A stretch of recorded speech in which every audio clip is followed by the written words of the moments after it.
Communication connects minds, unites souls, and makes the possible impossible.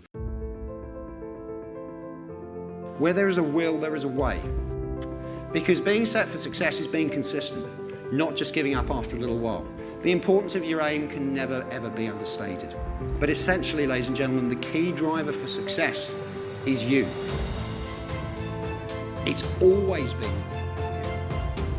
you. It will always be you.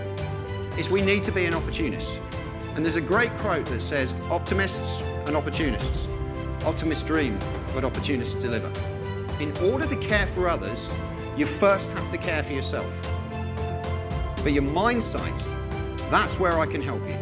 Because all too often, your mindset gets in the way.